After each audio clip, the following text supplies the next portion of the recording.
All right, this is the Save Sessions, the sessions you always want to save. This is your host today. This is BJ. And this is TJ. We're coming at you with some topics today. One particularly that we've been talking about quite heavily recently. It's content that we think in the gaming space that is just a tad bit overrated. Just a little bit overrated. My man T gonna kick us off. He got some strong opinions. Now let's see if that heat can measure up to the flame. One of them that I think is very overrated. We'll start out what's overrated to me and maybe go into what we think is more overrated in the gaming space. And one of them I think is very overrated is something like Horizon Zero Dawn. I didn't know that game was even neutral. Yeah, the game is very neutral. It's very popular. A lot of people love the world. A lot of people love the characters. A lot of people I actually really do love the world too. The thing is, the gameplay for me is so mediocre that I just cannot get myself through it. I'm so sorry, but you said gameplay. Yeah, the gameplay. You said gameplay, bro.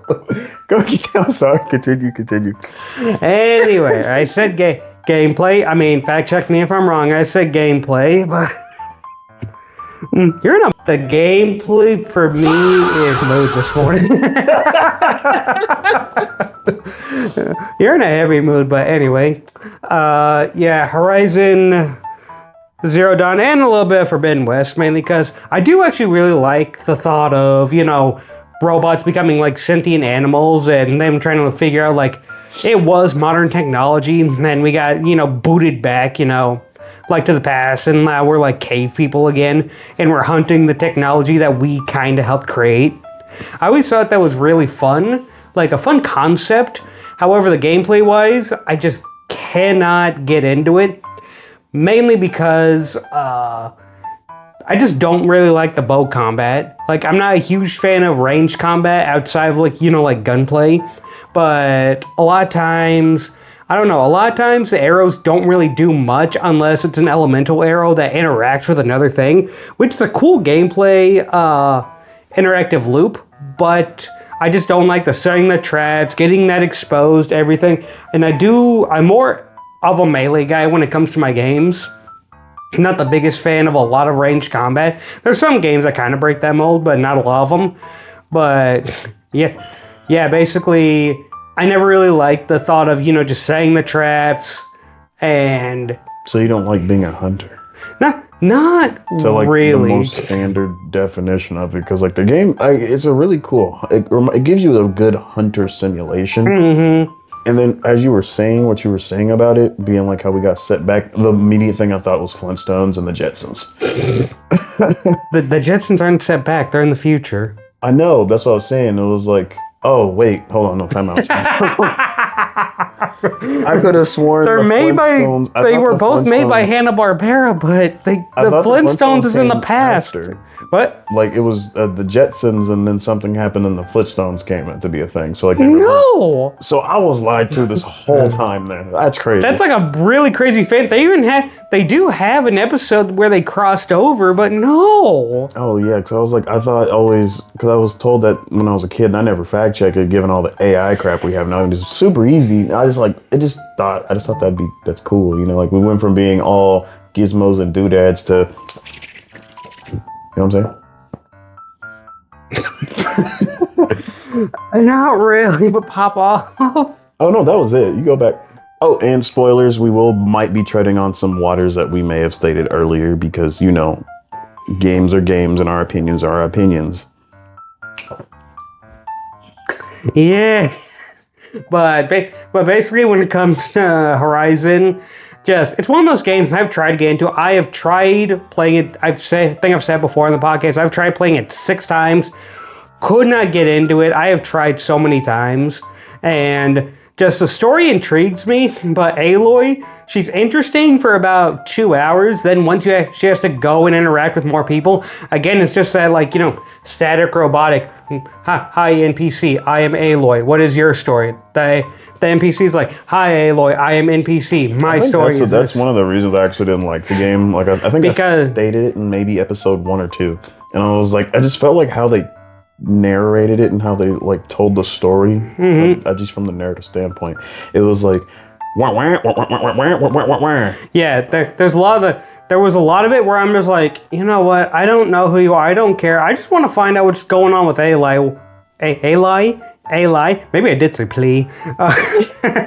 But Aloy. Like, it started off like she was important for some reason, then she got, like, outcast, and then she had a chance to prove herself at the trials, then her mentor died, and now she's got to understand where did she come from, why is she important to everything, and I want to know, not enough to look up a YouTube video about it, though. I actually want to, that's one of those games, I want to play it myself, but I just can't get through the mundaneness of everything, so it's kind of like one of those contradiction moments, where it's like, I want to play it, but I don't want to play it. I want to find out what's happening. The only way to do that is to play the game. But I don't want to play the game. But I don't want to look up a YouTube video because I want that experience of playing it. But I hate the gameplay. like you said, just neurons firing. I feel like that's Always Sunny in Philadelphia meme with Charlie. And he's just like on the whiteboard, like, I want this, but I want that. So yeah, that's just... in my opinion, to me, like a game that's very overrated. Not maybe overrated to the public. Maybe it is. Maybe it's not. I don't know. But Bruce, what's a game you think's overrated? So I'm not gonna hold you. My brain was going on a whole tangent that entire time you were talking, and all I heard was which ties into the thing I'm about to say. Because I think Master Duel is overrated. Master Duels. I have tried getting into Master Duels, and it's just one of those things. I like card games. I just don't like the mundaneness of how you get the cards and how basically it's become like a drip feed system to actually get you cards. And it's like, so we play Legacy. Me, you, Nick, and Wick, we all play Legacy. Yeah, it doesn't have them like more friend. Like the amount of, it's a lot better card wise. Although you could argue the way you purchase cards is really stupid because you can get every card in the pack, but still get versions of the card, but it doesn't get converted to currency. Yeah. Basically that is kind of the only problem with, like I said, with the Duelist. Link Evolution is the one we played just because it's the most recent one. It has, the Link cards, not a lot of them, but how you do it is you have to go to the store. You have to play the game. You get in-game currency. You go to the store. You buy more and more of it, but then you can get packs of cards you already have. Yeah, no, that's stupid because you can open 10 packs and get the same card in 10 packs, and all it does is burn your points. They don't reconvert it. Although, since we're talking more of Master Duels. The fact that game can make the best player in our friend group be like, I'm not playing that, bro, because it's too sweaty. That should say so much. And I think you even made then your gamer tag used to be like on that game, don't be extra, because you didn't like how the opponent can easily win. Like, hey, they've completely shut you down. All they have to do is attack you with everything on the board, and boom, they're good. Right. But then they keep going for an additional 15 minutes. Like, I can do this, I can do that. Sure, maybe it's practice for like their plays, but if you're already that good, you don't need to do that. Like, if you're in the bronze or silver bracket, why are you pulling out something that's a 20 card combo? Like, I could just be starting the game. I'm like, I got my cool little starter deck, my little blue eyes starter deck that can't do anything to you, even if I try, unless like except hit you maybe once if I'm lucky. And then they're just like Naburu, Ash Blossom, Forbidden Droplet, Baron the Floor, bow and chalice, and you're just sitting there just like, bro, I just started. I guess that more goes into not exactly gaming, but card gaming. But the biggest problem I've always had with Yu-Gi-Oh, even though I love Yu-Gi-Oh, it's kind of a love-hate relationship, is the fact that to be good at Yu-Gi-Oh, the best way to be good at Yu-Gi-Oh is to not let your opponent play. Shut up. Opponent play Yu-Gi-Oh.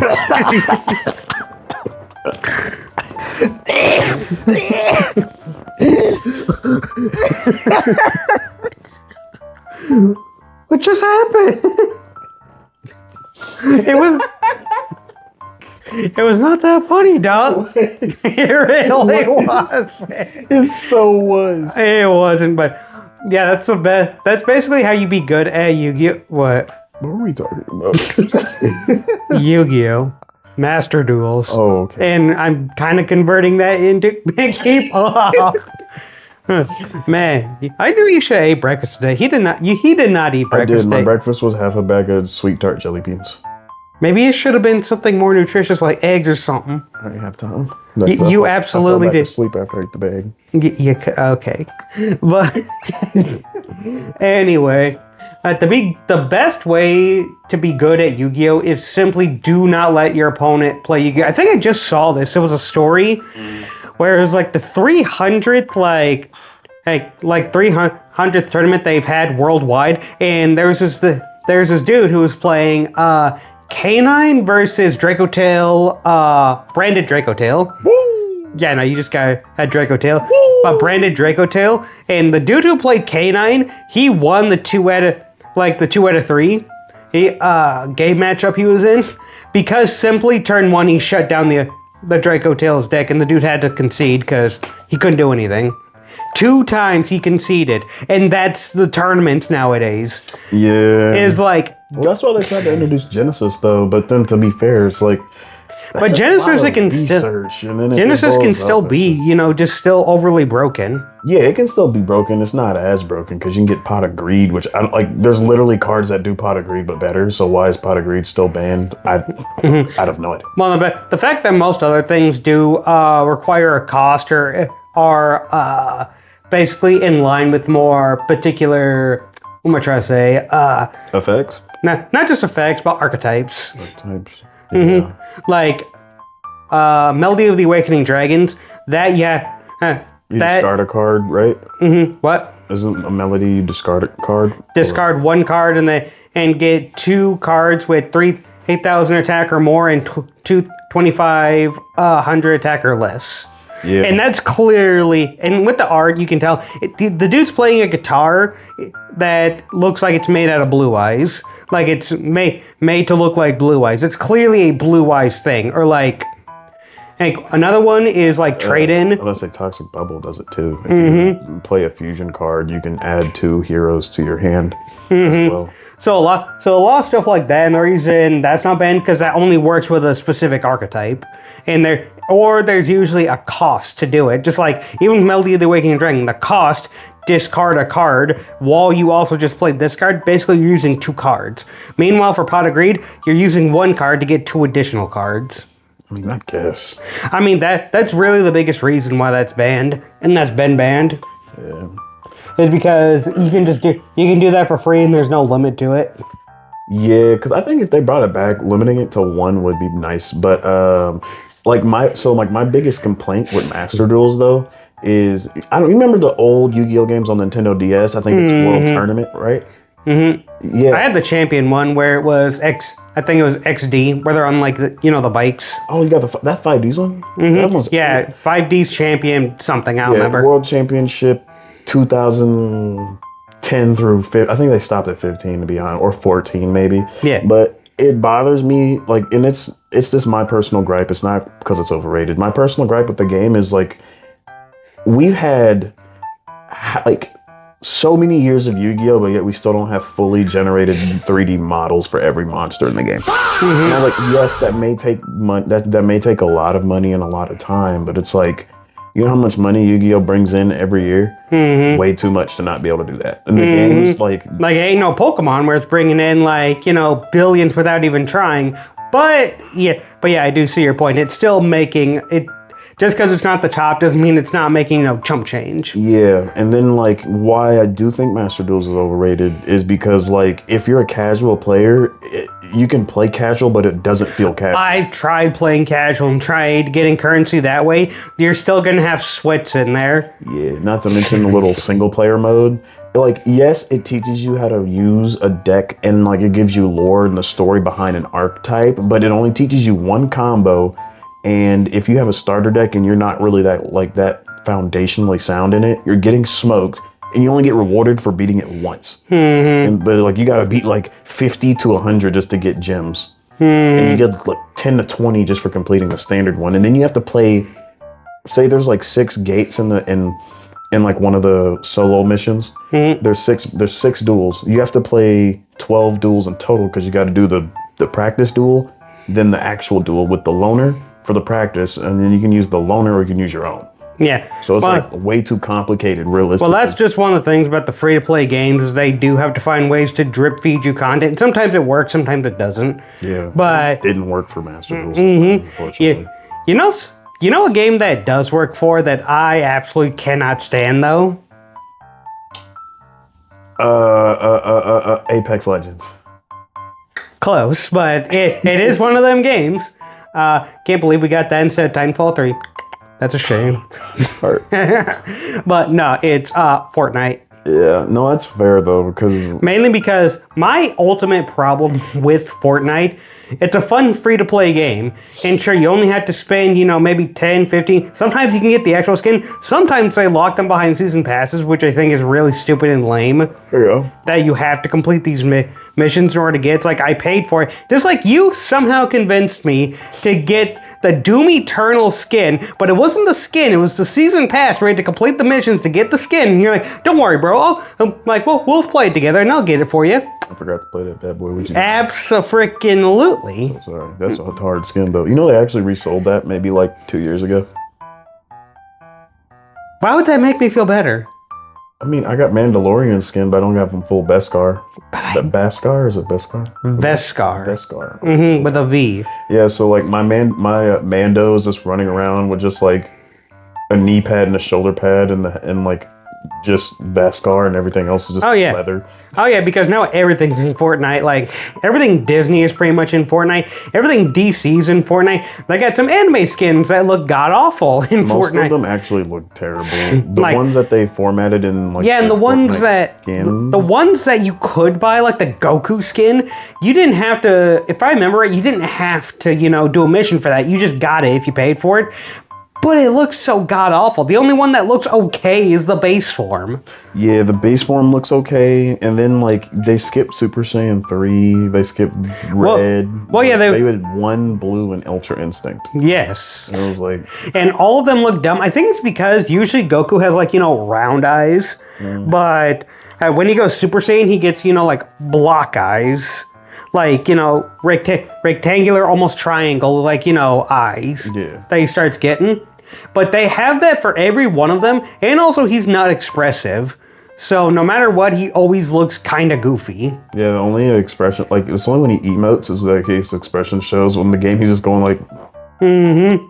Like, that was the problem, I think, with the anime ones, because it looks more animated, but they still keep the character's face, completely stiff.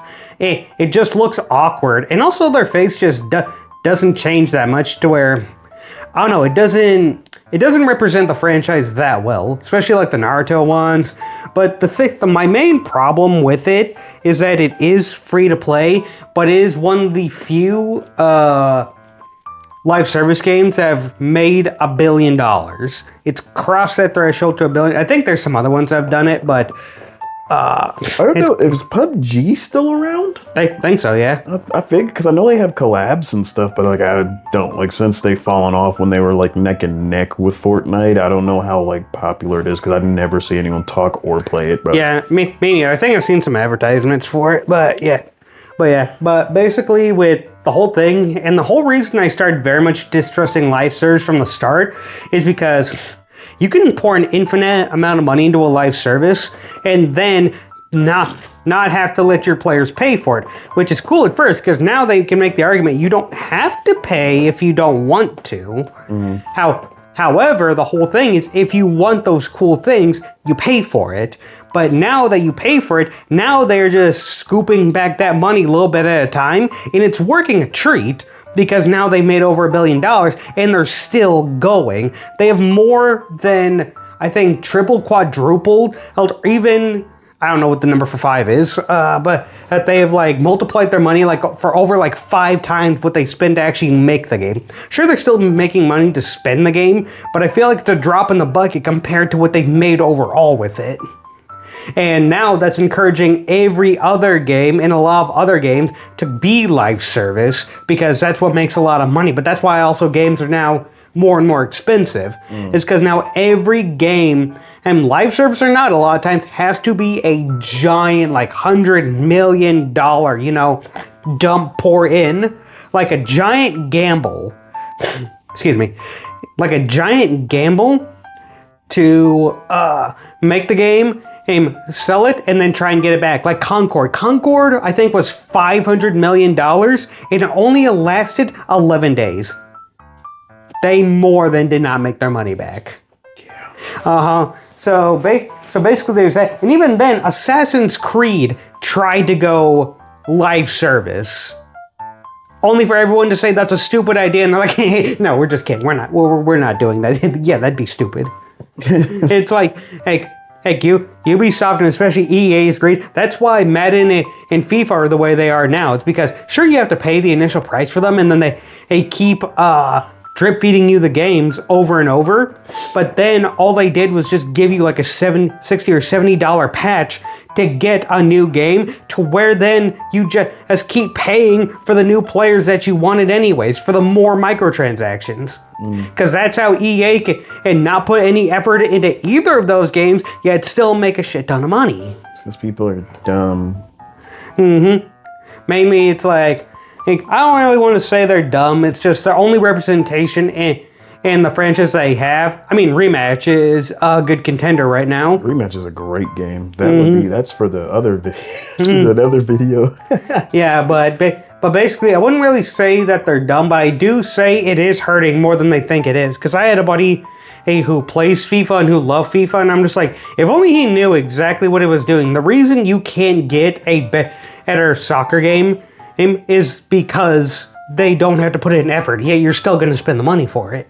Yeah, because it was kind of like with Rematch, that gives variety in the sport game community. Because it's like, if anyone besides EA made Madden, that's like immediate lawsuit too. Like, same with, because like basketball and soccer are so far the two games that people can try to do something with, even though you haven't seen a lot of nuances in the basketball game area either. Like, but it no. I mean, 2K can be just as bad because they also have microtransactions. I think I remember they got into a lawsuit because they like added like a loot box system, but it was also like a casino that came down. Yes, that was a thing. Then they faced a big, I think they faced a big pushback because you cannot have a game with gambling in it and it still be rated E. And I think it was 2K20. Yeah, one actually. And then Battlefront 2, at first did that too. 19 and 21, I do believe, were the games. Battlefront 2 also did that, and that's more of a tangent on just live service in general, because I think live service is the most overrated thing in gaming. But that also came with Battlefront 2, where basically they added loot boxes, and then again, everyone was like making an argument, well, isn't that technically gambling for kids, or gambling for a lot of other people?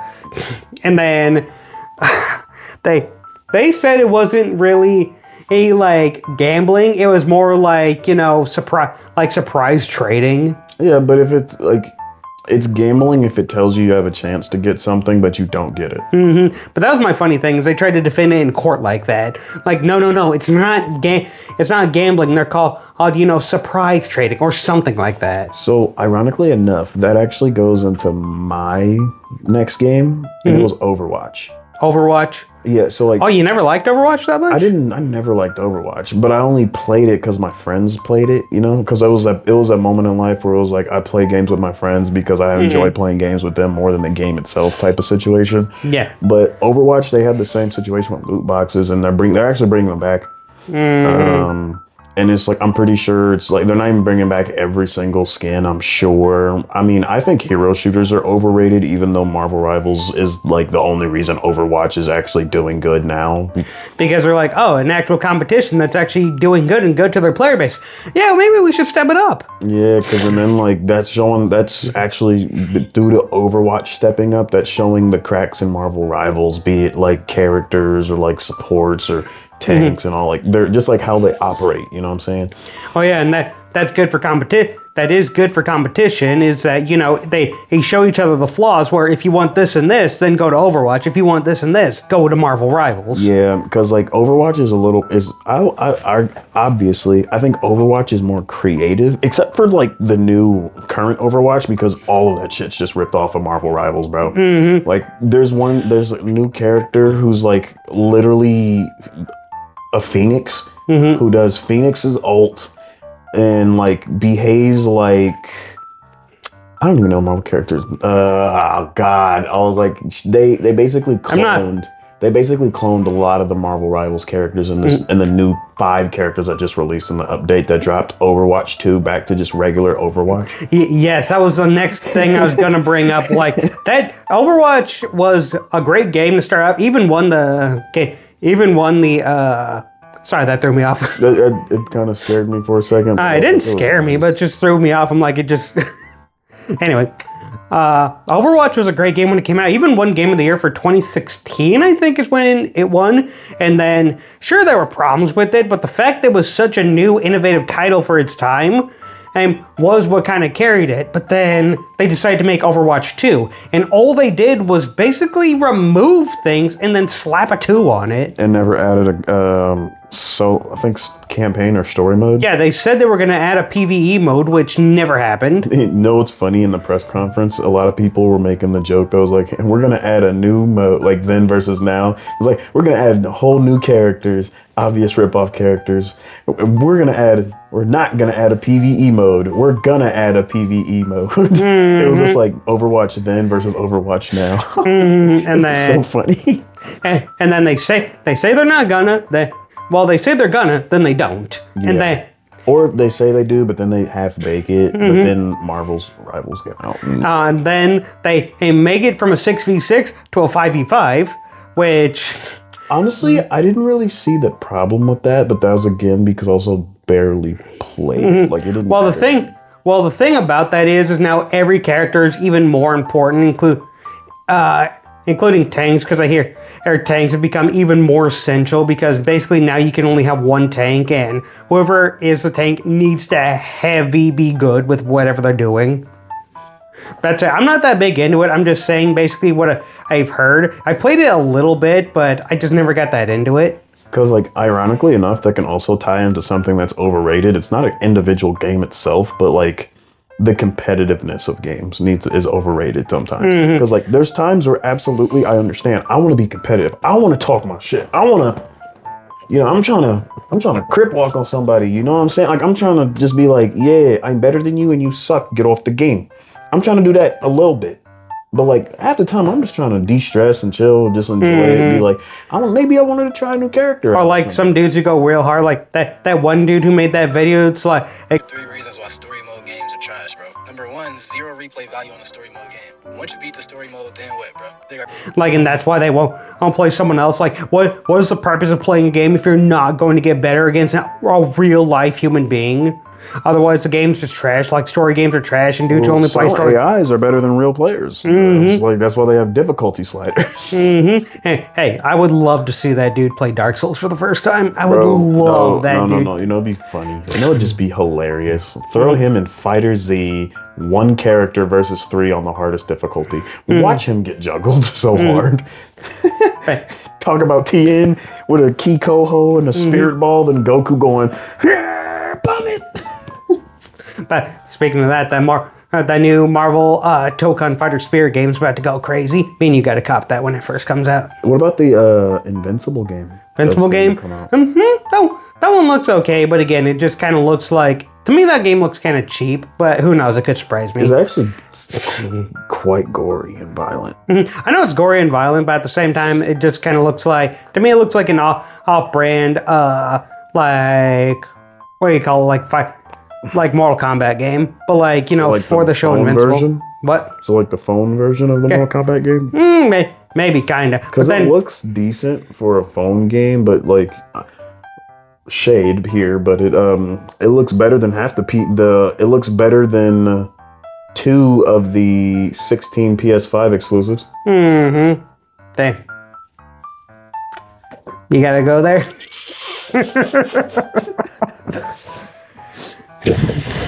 but anyway, we're kind of getting off topic here. You're good. You're good. Basically, we were talking about Overwatch and the competitiveness. But what are you about to say? No, because I was gonna say honestly, another one that's overrated, but it's overrated simply just because I don't enjoy the gameplay of it. Is I want to say, what is the roguelikes? Roguelikes? So it'd be like, yeah. I couldn't get into Hades. I couldn't get into like any of the main like Binding of Isaac type of game. Stuff. I couldn't get into it because it's just like the top-down view is just kind of weird for me. And then it's like, it probably still is a great game. It's just like I can't get into it. Oh yeah, that's one of those games. Just personally, it's just you've tried it, you don't think it's bad. Kind of like with what I thought with Horizon. I don't really think it's a bad game. There's just something about it I cannot get into, even though I want to. I'm about to say that, ironically, I just thought of another title for our next video. Or an idea, and it's games that are really good, but you don't have time to play. Yeah, that could be a good one. But, and obviously, like, retreading on old waters, Spider-Man 2 is overrated. You're the one that told me we can't keep bringing that up. I know, but you brought up Horizon, so I brought up Spider-Man. And then the way things are now, honestly, Mortal Kombat's overrated. Mortal Kombat, yeah, mainly because I do think the fighting game aspect of it is still really solid and really good. Yes, if you want fast, go to Mortal Kombat X, or no, 11. If you want, actually, like, 11 is when they very much slowed it down. That was when they. Okay, no, you're right. I got confused again because X is fast. No, X is fast. 11 is no. Fuck. It's okay. X is fast, 11 is slow, and then 1 is like a perfect balance in between. But it's just like a mixture of the community, the fan base, the developers, more on the developer side and then like the story narrative. The story narrative, absolutely. I was so excited for that game because it sounded like an interesting premise, but every time you think more about it, I'm like, that's just stupid. Yeah. Like, and again, little spoilers. We'll go through a small synopsis of it. What happens is at the end of 11, like Liu Kang becomes like a new Thunder Fire God. Well, not God, they're called Titans is what they're called. And basically they can like create universes and stuff. And he became the creator and created universe after universe, trying to perfect what he thought was the most ideal universe. But at the same time, he still left in the bad guys from his previous world, like Shang Tsung. And then... Yeah, but he depowers him heavily. Yeah, he depowers him, but why would you just not get rid of him then? Like, why would you create a universe where he would then exist? Because everything deserves a chance, man. You gotta be a god, bro. Everyone deserves And then, basically, Kronika comes back, and Kronika couldn't come back because she's dead, and they're wrapping their brain, like, how is she back if technically once you kill a god, they remain dead and there's no bringing them back? So, basically, they're confused on that, and they go in, and this time, Raiden is a normal human, and basically this version of Liu Kang being, the most prominent and skilled and gifted fighter. There's so many issues with Liu Kang's world. Like, for one, why'd you give up your omnipotence just to be the god of Earth? Oh yeah, he comes to everyone's like, oh yeah, I created everything. And they're like, no, you didn't. He's like, I did. Like, then why did you give it up? Why you've been saying there's other gods above us? You created the gods. You created the Elder Gods only to depower yourself below the Elder Gods. Like, if you were omnipotent, why would you give that up? That makes no sense. Yeah, not to mention, why would he just nerf Shang Tsung? Why not Quan Chi, Shao Kahn? But that's what I mean. Why would you leave the bad guy? Like, they didn't even mention, I don't think they've ever mentioned that characters, don't actually die, or if it's like, Spider-Man, where it's has to be a canon event where that these characters do exist. Yeah, because I was so far, I thought it was really cool that Kuai Liang and Bi-Han, Bi-Han is friends with Hanzo. So Scorpion and Sub-Zero are actually brothers in this one. I thought that was really cool. And then Sub-Zero, for some reason, is like, I hate everything. It's just like, why? Because I hate everything, and I'm with the bad guys now. Yeah, it's like, okay, cool, we're just moving the plot along. Like, it very heavily centered on Raiden. And then it's like, okay, he's the champion of Mortal Kombat. Then we switch over to Johnny Cage and, what's his name? The dude with the sword who's blind. I keep forgetting. Kenshi, yeah. I almost said Kakashi. I'm like, that's Naruto. That's not it. I mean, close enough. He kind of can't. But Kenshi, and then they meet Baraka, and then they meet Reptile. What they did with Baraka and Reptile, I actually liked that. I actually really like they humanized them more because they were all just like, generic monsters, but they very much humanized them, and I really like that. Just to drop them again, to go with Katana and her family story.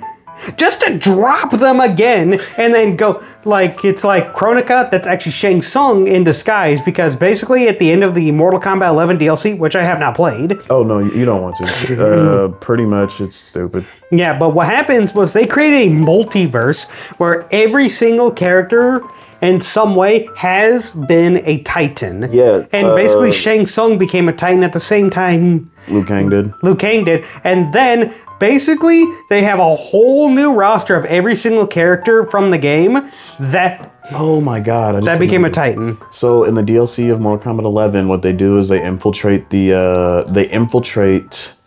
so, like, the battle happens, right? That initially, between the heroes and the villains with Kronika. So that's happening. On the side, it's Nightwolf, Shang Tsung, and, like, 2 other characters. And they're, like, behind the scenes going into some fight, right? So it was, like, the initial ending happened. But the end of it is the actual, like, between I think, Liu Kang and Shang Tsung. That was the standard ending, right? Yeah. So, like, while that was going on...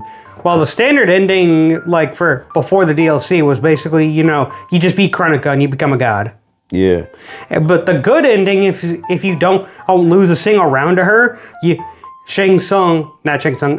Kang can bring Katana as basically his lover. Oh, so the DLC, it's basically, you still beat Kronika, but then you have to fight Shang Tsung. Yeah, and then it's depending on who, like, you can pick who you play as, and depending on the ending, or depending on who you pick determines the actual ending. So that's that's like, from that is that Shang Tsung is from when he defeated Liu Kang, and became a Titan. But then the Liu Kang we follow is the one who won. Just to find out that every latter ending in the Mortal Kombat game is also canonical. And it was like. Yeah, basically that bleeds into one. It just becomes one gobbled mess. My favorite thing is at the end of Mortal Kombat 1, and all of them, start they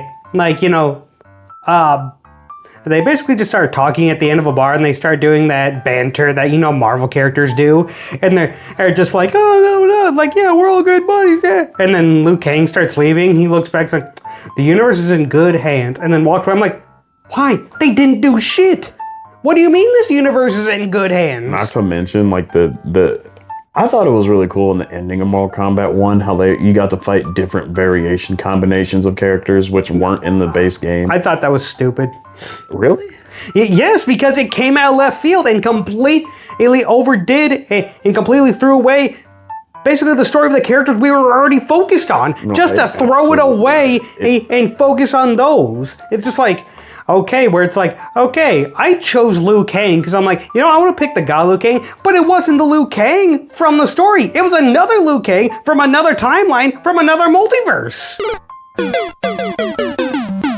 Story-wise, that is. Yes, and then the final boss, every single Mortal Kombat game has gone kind of stupid with their boss fights. Like Mortal Kombat 9, at least in terms of this one that we're talking about. Because they kind of made everything canon, which I do like, because it's Kronika who's been resetting time over and over again. But in terms of, like, it started with Mortal Kombat 9 through all the way to now 1. Basically, it was Shao Kahn.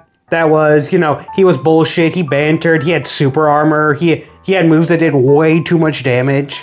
But then you went to Shinnok, who had that, like, fire beam that he could do at you, and you could just spam it.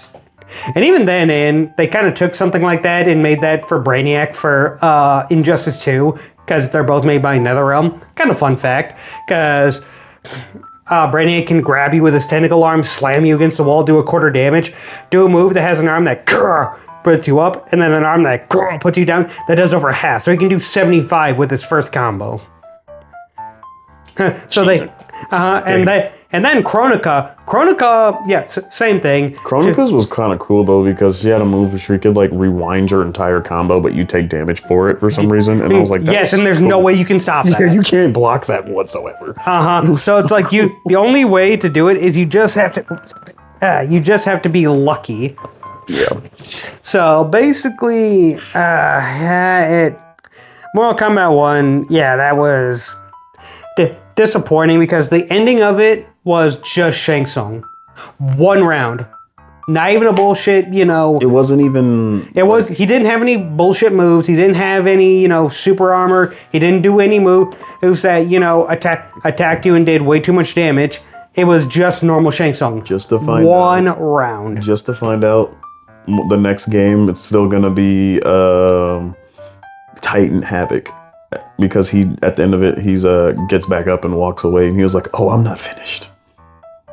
Job's not finished." You might be the biggest bomb I've ever laid eyes on. I hate you like I hate it so much, dude. It's okay. That's why it's called the overrated video. That goes beyond overrated, in my opinion. That goes on. I hate it. Like, that's not overrated. That is underhated. Oh, not even hated enough. That's not overrated. That's underhated. That's crazy. But then there's another one I wanted to talk about was Call of Duty. Nowadays, people are starting to really see the cracks with the formula. It just took years. Especially Black Ops 7, where they tried to combine the zombies in the story. No, they messed up for me. Because I like to play Call of Duty for the story. I know, big freaking crime. Oh no, I did. I did too for a little bit. But it's like, because I like advanced warfare. I like that for just exoskeleton suit, and I thought they could do cool ideas with it. It was actually just kind of lame and kind of bare bones. But it was still kind of like the whole exosuit thing was cool because I was like, you just really attached an oversized hanger on someone's back. Like I wish they would have done more with it, but then at that same time, I'm pretty sure Titanfall came out, and if they did too much, they would have been just ripping off a Titanfall. I mean, Infinite Warfare was arguably one of the greatest stories of all time that's like sci-fi based in the Call of Duty world because, Modern Warfare 2, Black Ops 1, Black Ops 2, greatest of all time. But it's like Infinite Warfare is low-key up there, but they absolutely ripped off on like Halo, every sci-fi thing ever, really. Like the guns are ripped off, the nameplates, the cards, all of it, dude. It's kind of insane. But I think people the hardcore fandom took knowledge of Call of Duty starting to fall off by that second World War II game. Like, the Call of Duty WW2? Yeah. Because we have World at War. And that game's amazing. But World War II? You're talking about the one that came out in 2020 or whatever? I think so. Within the recent years? Yeah, because it was the one about... I know it had Kevin Spacey in it before he, got canceled. Yeah, that was Advanced Warfare. And then... World War II was the one where, like, you're fighting in the battle, but one of your teammates is Jewish and gets captured and taken away. The Jewish is to a bad place. The Jewish is important to the story? Yes. Well, because, like, you're basically liberating camps. Okay, yeah, that makes sense. Yeah. I forgot it was World War II for some reason. That blanked from my brain. Yeah, because like that's the only thing I can remember about it is your teammate gets captured and you try to get them back, but just to find out they filmed. At first, I'm like, because at first I was, at first I thought it was, I forgot what I was gonna say. That's okay. It's Call of Duty. No one cares. Yeah. And then Call of Duty Vanguard was terrible. Like from the campaign standpoint, refund your money. I want to say Black Ops 6 wasn't great, but I don't know. I stopped paying attention after that. But then to try and hype everything back up, they brought in characters from old Black Ops just to make Call of Duty COD Black Ops 7, and then you have giant raid battles with giant zombies. And I'm like, are we still just trying to prevent like the world from collapsing from like terrorists or something? I think it was really funny that instead of a campaign, they forced you to be online all the time, and on top of that, Oh yeah, and now you can't pause. Yeah, Even you can be can't. playing the campaign solo, single player, and then you still can't pause the game, pause and you that can't play it offline. and like the craziest thing is, instead of like a standard campaign with a structured storyline with linear or semi-linear progression, they just turned the campaign into like that one game mode from Black Ops 3 that I think was called Blackout or something. Or it's not War. It was the thing that came out before Warzone that was in Call of Duty, but it wasn't called Warzone. Yeah. And it was like you drop down on a map, a giant open map, and then you run around, collect stuff, and shoot stuff. And then Black Ops 3 or 4 did it when they added zombies canonically to the story for some hoo-ha reason. And then Black Ops 7 is zombie plants, giant dead machetes flung at you. And I'm sitting here just like, I'm like, this feels like a shitty mobile game version of like Call of Duty. this feels like an ad. Yeah, this feels like one of them it feels like one of them AI ads where it's just something random that happens just to catch your attention from it. Just like, that was so stupid. I'm kind of interested to see, like, just for the stupidity, what is this game about? But no, that's the real game. Yeah, it's really bad because like the multiplayer, I have to give it a rank out of 10. It's like a solid 7. Like they said, that's the most refined the multiplayer's ever been. But as someone And it's only a 7, damn. yeah, and as someone who cares about campaign, that game is like a 2. And if I had to go for my traditional at a 30 system, 5. 5 out of 30. Yeah. Because in the 4 of it is just for the multiplayer, and 1 So that'd is be a for 1 out of 6. Damn. Ah, you really don't like it, do you? I mean, it's just I've never really liked it. I've never really been a big Call of Duty person. I've never been a big shooter game fan. I like my shooters I do, Yeah. but The shooters I like, Halo, Titanfall, that plot. my favorite's Doom Eternal. Yeah, Doom is up there too. Because I was like, it's just really, I like how Doom is like, except I don't know Doom the Dark Ages, because I think you said that one's a lot slower than the That other one, two. in my opinion, was very mid, but it's still fun. Like, Yeah. it's mid compared how to Doom fast they Eternal.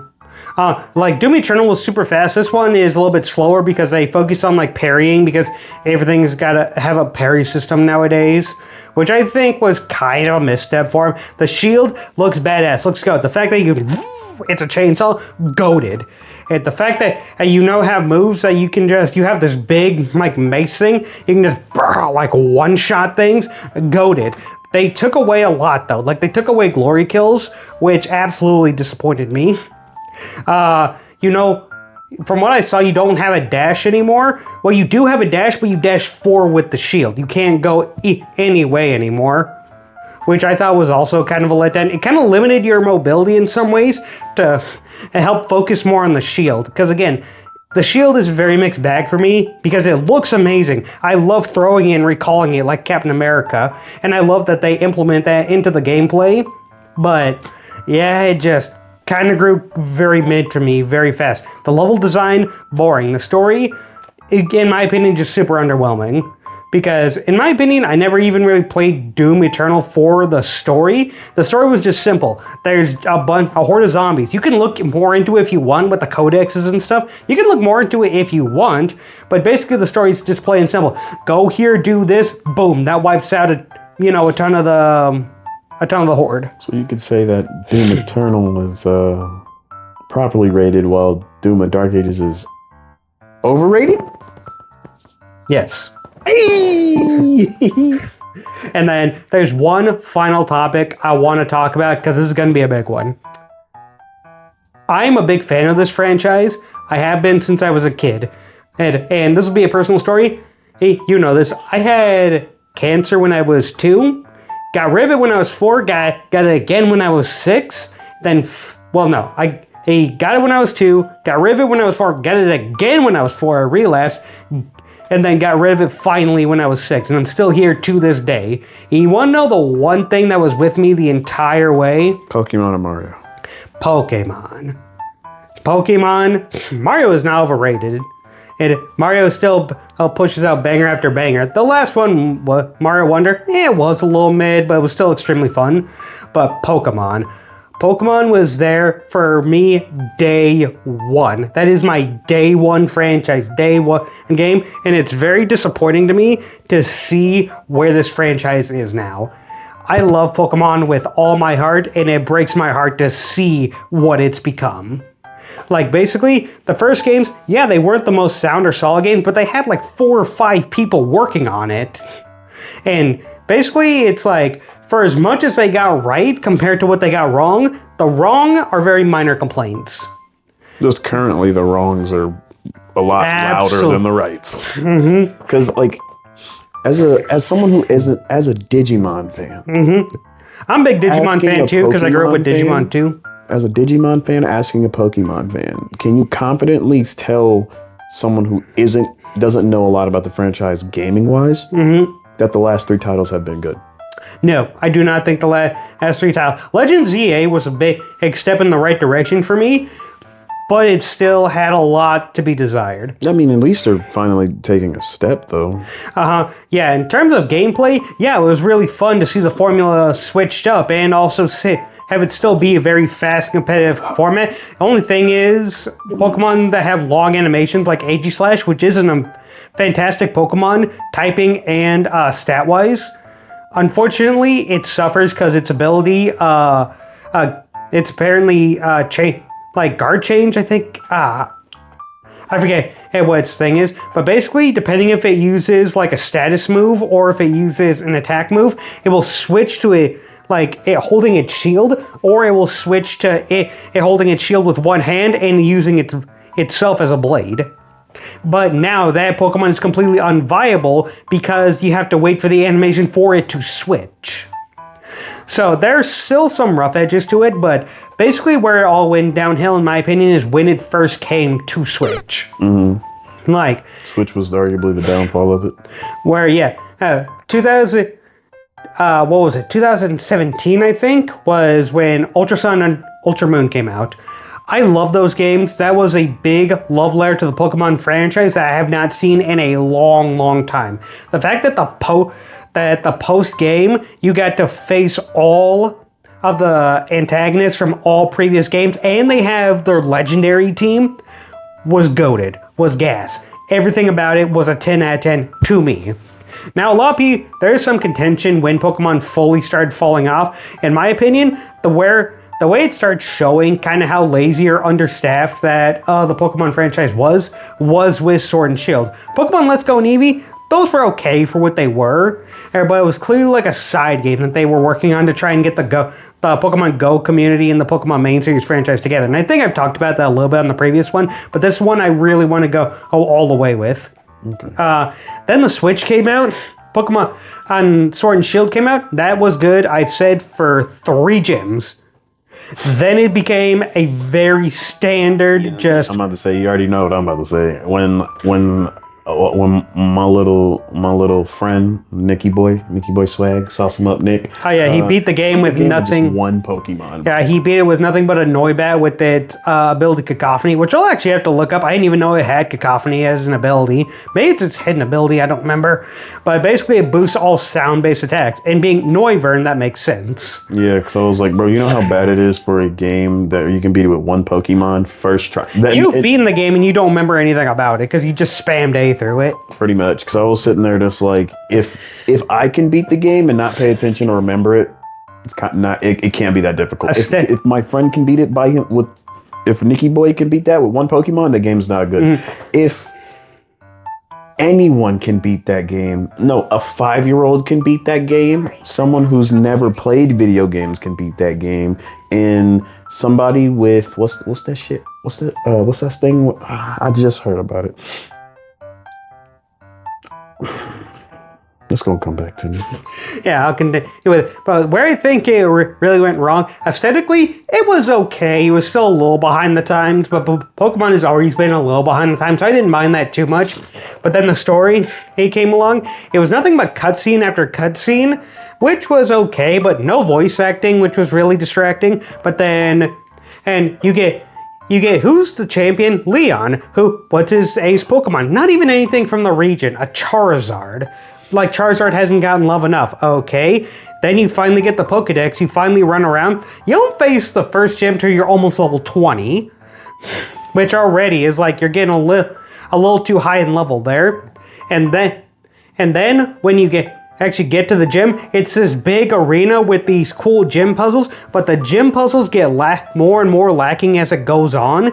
And then the story about basically the Chairman Rose being a bad guy because there's a energy crisis coming in 50 years he wants to solve by somehow using this Pokemon Eternatus. Well, that's really dumb. And Eternatus looks like a Yu-Gi-Oh! Monster more than a Pokemon, in my opinion.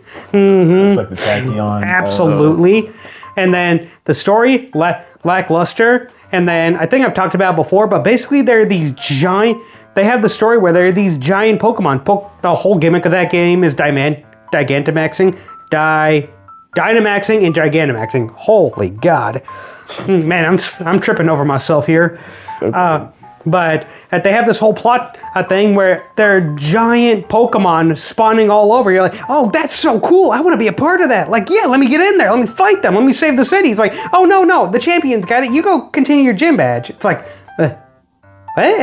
no, that's a cool thing. That's a cool thing. Let me do it. It's like, no, the gym has it. Like, no, they have it.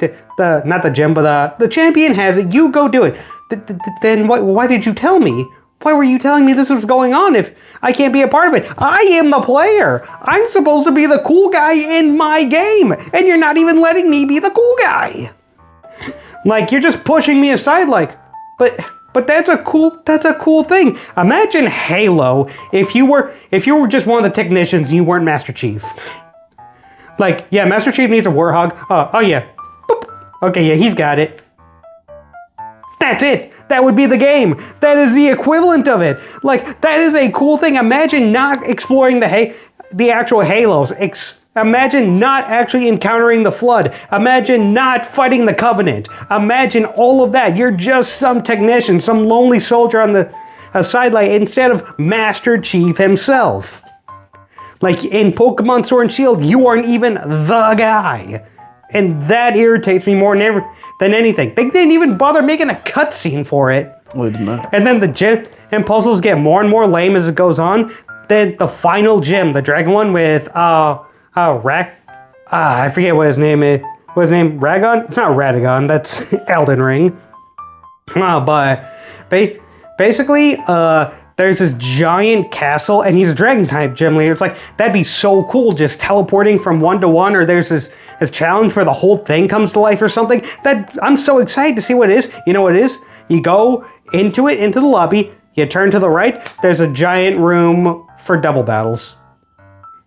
And that's it.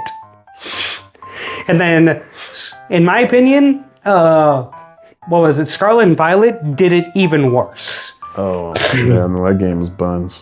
Basically, it came out, the game looks ugly as sin. Even on the Switch 2, I got a Switch 2, I played through the entire game of it again, and yes, the frame rates are actually good this time. Game's still ugly. Game is still ugly as sin, and you cannot change that. But then basically, now there are Pokemon completely in the overworld, right? Which is a cool step up, but also I do feel like you kind of lose something when you don't go into the tall grass and apparently Kiwi's mad at somebody. Kiwi's just as mad as I am about Pokemon. Yeah, you get it, Kiwi! That's cool. But no, basically Pokemon are in the overworld now, which is cool seeing them in the overworld now, but at the same time, they have all these interesting dex entries, but you never really see them do anything that the dex entries tell them they do or interact with each other that the dex says they do. And then the whole point of it is they were clearly trying to rip off, like, Breath of the Wild. Because Breath of the Wild is, the first very open Legend of Zelda game, and you could go anywhere, do whatever you want. And there was always usually some type of reward to it, whether it be items, whether it be a new weapon, whether it be just something. There's always some type of reward for you doing it, or even just the experience of you going there to figure out what's what. It's like, well, I'm here, there's nothing here, but I see a new thing over there. What's over there? Then you go there. And in Pokemon, the only thing that you're rewarded with exploring is just new Pokemon. That's it. And even then, you can face the gym leaders technically in whatever order you want, but they don't scale to you. So basically, you could go to the Tibita up and fight the Ice Gym Leader, but he will still be in the 60s. Like, while your Pokemon are probably going to be in the 15s to 20s if you got that far. So, and then basically every single plot point has some sort of reward, but at the same time, it's the thing about Legend of Zelda Breath of the Wild, you had every single tool you had once you get off the Great Plateau is yours. You have it, and then you can explore freely with anything. You can just upgrade what you already have. Are you about to sleep? No. Are you sure? Positive. I see your eyes drifting. They're not drifting. It's more so the dog is barking, so I'm like, I hope she stops. But no, you're not gonna drift on this. But basically, that's if I hit this. I ain't gonna make it. Ow. God dang, that was a lot of pop. But in summary, basically, in Breath of the Wild, everything you have basically from the start once you leave the Great Plateau, and everything can be upgraded. In Pokemon, you get a Rhydon or Koraidon, depending on which game you have, and then you get upgraded for doing story missions, but all it can do is just run a little bit faster. It can't even dash when you first get it. So no matter what, the game feels like a slog, and the only thing that's good about it, in my opinion, is the catching, battling, leveling up, and evolving your Pokemon. That is the only thing that is still good about it. In my opinion, Sword and Shield, not Sword and Shield. Scarlet and Violet are the worst games. Arguably, Sword and Shield are a little bit better, but only because Scarlet and Violet made it even worse. And even then, the story, very lackluster. There was only one that I liked, and there was this dude, Arvin, whose dog Pokemon, Mabostiff, was sick, and you needed to give it like special magical sandwiches in order to, heal it. Yeah, I know, it gets weird. It's called Arba Mysticas is what they're called. Wasn't? What was the one legendary from Violet that like makes you do like act like a chicken? Was it? I forgot its name because I hate that Pokemon so much. It was part of the DLC. It has. I'm looking up right now. I do not care because basically this guy, basically that guy. This guy is, in my opinion, the stupidest mythical because you know what he does? He's a ghost poison type. He shoots donuts at you that go into your mouth, and then you do a stupid.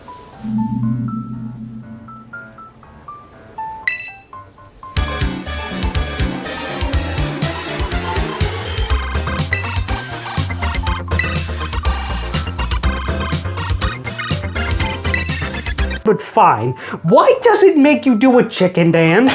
What is the benefit for any of it? Wait, I just do not understand. Well, how did we go from literally the Jesus of Pokemon being you, the ancestor for all Pokemon, not Jesus, I guess it'd be Adam.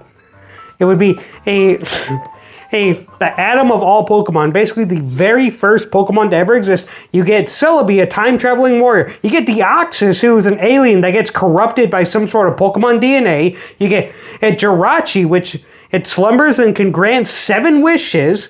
For the 7 days that it's awake, you get Darkrai that can permanently put you to sleep. Curselia, who comes down as the only thing that can wake someone up from dark racing. Shaman, an ancient grass warrior, who's thought to be related to Celebi, I'm pretty sure. I might be wrong about that, but has 2 different forms for it.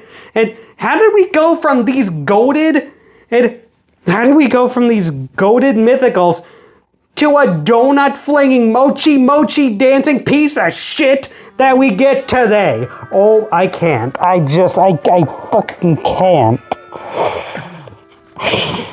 Yeah, so that's today's episode. That's our overrated games, everybody. Yeah, so We had a fun time. Hopefully you guys enjoyed the video today. I certainly forgot what we were talking about most of the time, but that was funny. We're gonna try, hopefully get this video to 5 likes and subscribe, comment, and we'll tune in with you guys next time. This has been the Save Sessions. The sessions you should always save. Tune in for next time.